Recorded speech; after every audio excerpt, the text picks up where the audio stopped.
Hello guys, totoo nga ang daming ang kumikita ngayon dito kay Facebook monetization. Lalong-lalo na guys, magpapasko or yung bare months na tinatawag natin.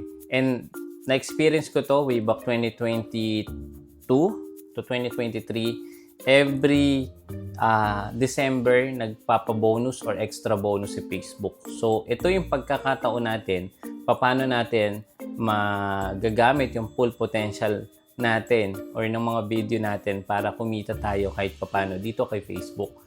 Well, ito yung isang example ng earnings na in-expect ng isang creator this month of November 25 to 27. Bakit ko nasabing November 25 to 27? Usually, nagkakaroon tayo ng paid payout status every 23 to 25 of the month. And after po maging paid ang status natin kay Facebook, bibilang pa tayo ng 5 to 7 business days, hindi kasama yung holiday and weekend, bago pumasok sa bangko. So imagine, meron tayong sinasahod na ganito kay Facebook monthly. And kung compute natin ito, base lang sa US dollar ngayon, per 1 US dollars, alam ko na sa 57 to 58. So, sabihin natin 58 pesos, 7,656. 8 times natin sa 58. Imagine natin guys, ito yung expected sahod mo dito kay Facebook monthly. So, gaano nga ba kalaki yung views or yung views, di ba? Video plays, or gaano nga ba kadaming videos na kailangan nating i-upload. At ano nga ba yung mga dapat nating tandaan kung mag-upload tayo ng mga video dito kay Facebook? Well, eto is hindi to imposible. Meron ako dito nakita sumasahod ng 10 millions pataas dito kay Facebook. Yes guys, may nakita na ako niyan.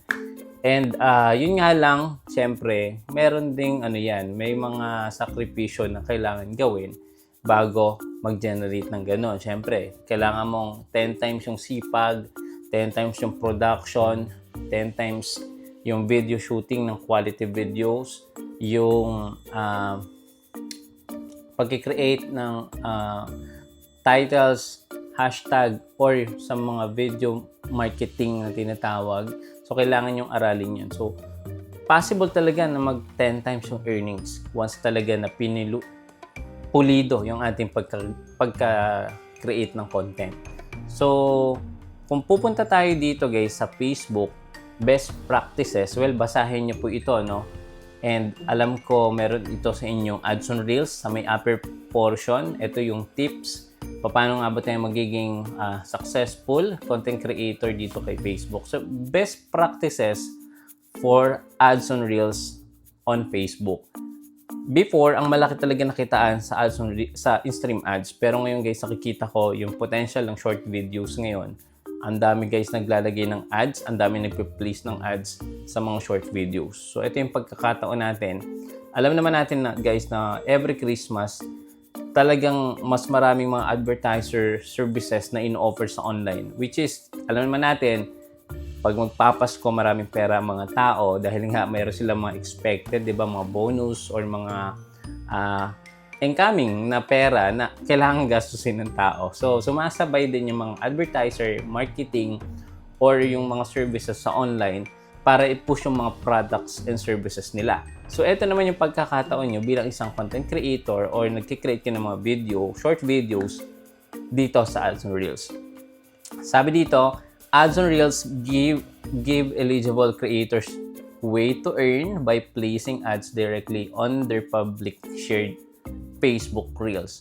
Unang-una, dapat alam nyo na ang mga video natin is naka-public. Kung kayo is hindi kayo masyadong gusto mag-share ng mga experiences or related sa buhay nyo, better gawa kayo ng ibang content. Pwede kayo mag-focus sa inspirational, entertainment, tutorial, educational, motivational videos na nakikita ko talaga yung potential na pag dami ng followers, dami ng views, no? And shares. And at the same time, revenue kapag talagang na-monetize na yung inyong page or yung profile. Before we begin, you may already enrolled in Ads on Reels Facebook Reels. So, kailangan naka-turn on yung professional dashboard or naka-toggle on ito para at least, di ba, si Facebook is inaalaw natin na mag-place ng ads sa mga videos natin. So, original video po dapat. And kung ang video natin is commentary or kumukuha tayo ng mga clips, pwede po ito magkaroon ng original kung hindi po under ng fair use. So, pag-uusapan po natin yan sa next video, yung ano nga ba yung fair use na yan. Kaya huwag niyong kalimutan mag-subscribe. Number 1, ito yung suggestion ni Facebook para maging effective tayo na content creator. Avoid low quality content. Pag sinabi natin low quality content, ito yung mga repurpose video, hindi inedit or walang meaningful enhancement na tinatawag. And syempre, sa technicalities naman, syempre kailangan malinaw. Okay yung audio, okay yung background, walang mga alam mo yun, distraction sa paligid, lalo na kung more on tutorial or guide yung mga kino-content nyo, depende. Pero base dito, meron silang technical requirements na pwede nyong i-consider. Number 1, kung naka-iPhone kayo or Android devices, pwede kayong mag-shoot ng 9:16 aspect ratio. Ayan. And yung sa long form video, alam ko 16:9 or pahalang. Pagpatayo, 9:16. So, kung short video, dapat patayo yung inyong videos. And syempre, kung kayo is magkikreate nito, less than 90 seconds is also okay. Can be as short as 0.3 seconds. Pero, base nga po sa bagong update ni Facebook, yung mga short video po natin dapat hindi siya bababa ng 15 seconds. Okay? Sabi dito, recommended video format or support is HDR or High Dynamic Range na tinatawag nila. Naka MP4, naka 1080 pixel, 9:16 katulad ng sinabi ko kanina. And suggested dito yung frame per second is 60, no, 24 to 60. Pero I highly suggest 60 frame per second para walang delay yung galaw nyo sa video.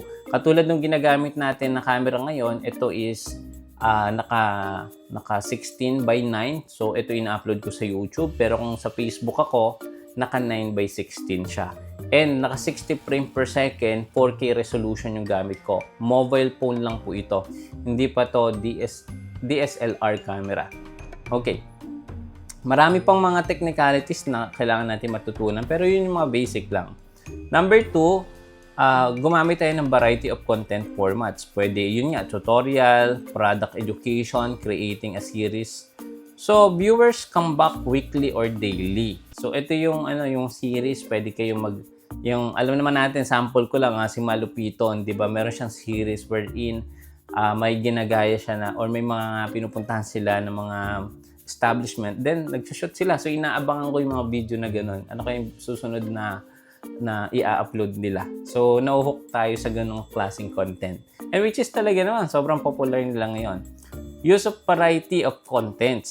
Number 2 yan, post content consistent. So, dapat talaga maglagay tayo o maglaan tayo ng oras everyday kung ano oras tayo mag-upload. Or pwede, once a day. I suggest kung kaya nyo, short video, 15 seconds or 90 seconds yung inyong gagawin. So, siguro kaya nyo at least makagawa ng 2 or 3 video per day kung short videos. Yun. So, suggest, syempre, be consistent palagi. Kasi nga, kung hindi naman tayo madalas mag-upload, so possible, bababa yung retention ng ating page or profile. So, bababa din yung insight or yung analytics or yung data natin. Kapag ganoon, magbabawas ang followers or hindi na tayo isasuggest ni Facebook mismo sa wider audience. Alam naman natin, AI or artificial intelligence na yung nagde-detect kung yung isang page or profile is active na sinasuggest ni Facebook sa wider audience. Kung hindi na tayo active, mapapansin nyo, bumababa ng bumababa. Or, di ba, hanggang nagiging inactive na yung page. Ibig sabihin, mag-i-start ulit tayo from the scratch. Pag ganon. Be a trend setter. Ito is nakikita ko, kung ano yung mga trend ngayon, mag-create ka ng videos na umahabol sa mga trending topics. Alam niyo naman, automatic yan kapag merong mga trending, yan yung nadedetect ng algorithm and ipapakita sa wider audience. So, come up with content idea that may inspire other content creator to follow your leads. Use your template to participate in, 'di ba? Kung unang-una kayo makakagawa ng trending, so possible talaga dumami ang followers, dumami yung likes, dumami yung views. And kung saswertein at na-monetize ka agad, possible malaki talaga ang kikitain nyo dito. Keep track of what engages your audience. So ano nga ba yung gusto ng audience nyo? Ano nga ba yung mga topic na hindi nila gusto? Anong oras sila nanonood? Kailangan nyo matrack yung inyong insight. Yung insight or analytics is very important. Yung vital niyan sa atin bilang isang content creator. Nakikita natin demographics, yung age, yung gender, kung sino yung mas maraming nanonood. So, yun naman yung ating win-win scenario, 'di ba? Na binibigay sa atin ni Facebook. Na ito yung data ng video mo. So, magkakaroon tayo ng idea sa next move or next video na gagawin natin. So, parang ganun lang yung kasimple.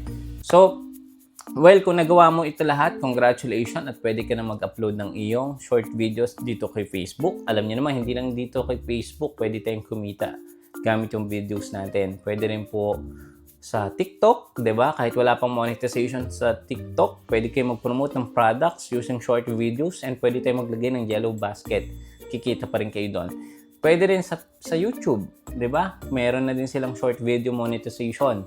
Wherein, kapag nagkaroon tayo ng trending videos, pwede rin tayong kumita sa revenue ads. Maraming salamat. For now, dito muna tayo sa ating video ngayon. And guys, 'di ba? Hopefully, kung kayo is makaka-experience nito, i-comment mo lang dyan sa may description natin para mas marami tayong ma-inspire. And don't forget to subscribe. Click the bell icon para kapag meron tayong mga incoming video katulad nito, manonotify kayo kaagad. See you again sa next video. Bye!